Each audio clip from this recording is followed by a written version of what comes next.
سورہ یونس کی آیت ہے، اللہ رب العزت نے قرآن مقدس کے اندر ارشاد فرمایا، قل بفضل اللہ وبرحمتہ فبذلک فلیفرحوا هو خیر مما یجمعون، جس کا ترجمہ یہ ہے، اے محبوب آپ فرما دیجئے کہ اللہ ہی کے فضل پر اور اسی کی رحمتوں پر اور اسی پر چاہیے کہ خوشی کریں، یہ ان کے سب دھن دولت سے بہتر ہے۔ تو اس آیت کے اندر اللہ رب العزت نے مسلمانوں کو یہ حکم دیا ہے کہ اللہ کے فضل پر اور اس کی رحمتوں پر مسلمانوں کو خوشی منانا چاہیے، مسلمانوں کو خوش ہونا چاہیے، اور یہ عام فضل اور عام رحمت کی بات ہو رہی ہے۔ تو جو مسلمانوں کے لیے، مومنوں کے لیے سب سے بڑی رحمت اور سب سے بڑی فضل ہے، اگر مسلمان اس پر خوشی کا اظہار کرے تو یہ کیسے غلط ہو سکتا ہے؟ اب آپ کہیں گے کہ آپ کون سی رحمت کی بات کر رہے ہیں؟ تو پھر میں قرآن مقدس کی ایک آیت پڑھ دیتا ہوں۔ اللہ رب العزت نے ہمارے نبی کو رحمت بنا کر کے اس دنیا میں بھیجا ہے، اور یہ سب سے بڑی رحمت ہے اللہ کی طرف سے ہم مسلمانوں کے لیے،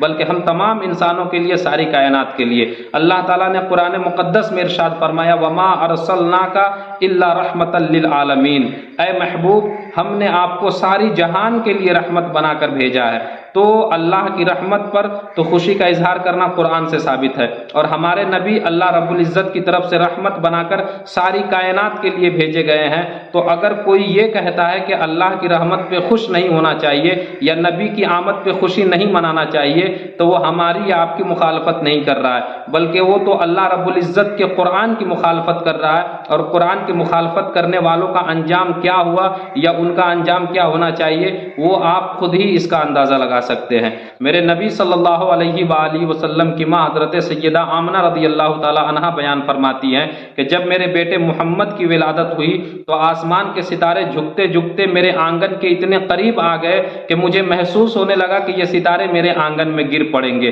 اور ایک آواز آ رہی تھی، بخن بخن قبض محمد صلی اللہ علیہ وآلہ وسلم، مبارک ہو اب پوری کائنات پہ محمد عربی صلی اللہ علیہ وآلہ وسلم کا قبضہ ہو گیا ہے، اور پوری کائنات میں خوشیاں پھیل گئی تھی، کائنات کی ہر ایک چیز خوشی منا رہی تھی۔ تو ہمارے نبی صلی اللہ علیہ وآلہ وسلم کی ماں کے اس بیان سے دو باتیں تو بالکل واضح ہو گئی رضی اللہ تعالی عنہ۔ پہلی بات تو یہ کہ نبی کی آمد پہ مبارکباد پیش کرنا یہ کام آج سے شروع نہیں ہوا ہے، بلکہ جب ہمارے نبی کی ولادت ہوئی تھی اسی وقت سے یہ کام شروع ہو چکا ہے۔ اور دوسری بات یہ ثابت ہوتی ہے کہ نبی کی آمد پہ اپنے گھروں کو سجانا، لائٹنگ کے ذریعے گلیوں کو سجانا، محلوں کو جگمگانا، یہ بالکل جائز ہے اور بالکل درست ہے۔ وہ اس طور پر کہ ہمارے نبی صلی اللہ علیہ وآلہ وسلم کی ماں کا بیان ہے، انہوں نے خود فرمایا کہ آسمان کے ستارے میرے آنگن میں جھکتے جھکتے اتنے قریب آ گئے تھے کہ لگ رہا تھا کہ یہ ستارے میرے آنگن میں گر جائیں گے۔ تو ستاروں کے ذریعے کیا ہوتی ہے؟ روشنی ہی تو ہوتی ہے،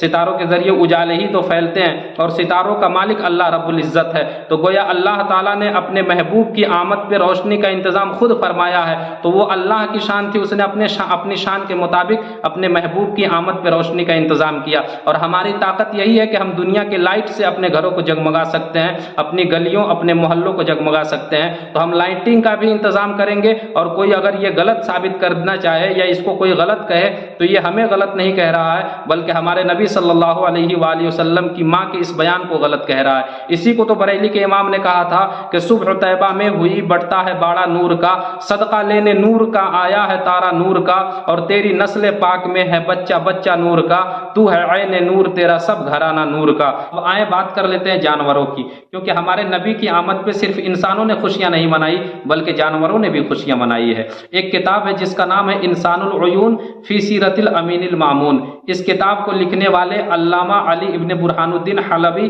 علیہ رحمت و رضوان ہے، اور یہ کتاب عربی میں اس کا ترجمہ اردو میں کیا گیا ہے جو سیرت حلبیہ کے نام سے مشہور و معروف ہے۔ اور یہ چھوٹی موٹی کتاب نہیں ہے بلکہ یہ وہ کتاب ہے جو صدیوں سے اپنی مستند روایات اور منفرد انداز بیان کی بنا پر علماء صلحاء مورخین اور عوام سب کے لیے یکساں طور پر خصوصی اہمیت و اعتماد کی حامل رہی ہے۔ اور اس کے علاوہ علامہ زرقانی علیہ الرحمہ نے بھی اپنی کتاب المواہب اللدنیہ کے اندر اس روایت کو نقل کیا ہے۔ آپ فرماتے ہیں کہ جس رات کو حضور صلی اللہ علیہ وآلہ وسلم کی ولادت ولادت ہوئی اس رات کو اللہ تعالیٰ نے جانوروں کو قوت گویائی عطا فرمائی، بولنے کی طاقت اللہ رب العزت نے جانوروں کو دی، تو جانور بھی ایک دوسرے کو حضور صلی اللہ علیہ وسلم کی آمد پر بشارت دے رہے تھے اور مبارکبادی پیش کر رہے تھے۔ تو یہ لوگ کون سے لوگ ہیں جو جانوروں سے بھی 2 قدم نیچے جا چکے ہیں؟ جب ہمارے نبی صلی اللہ علیہ وسلم اس دنیا میں تشریف لائے تو جانوروں نے بھی مبارکبادی پیش کی تھی، اور یہ کہتے ہیں کہ حضور کی آمد پہ خوشی منانا اور مبارکبادی پیش کرنا ناجائز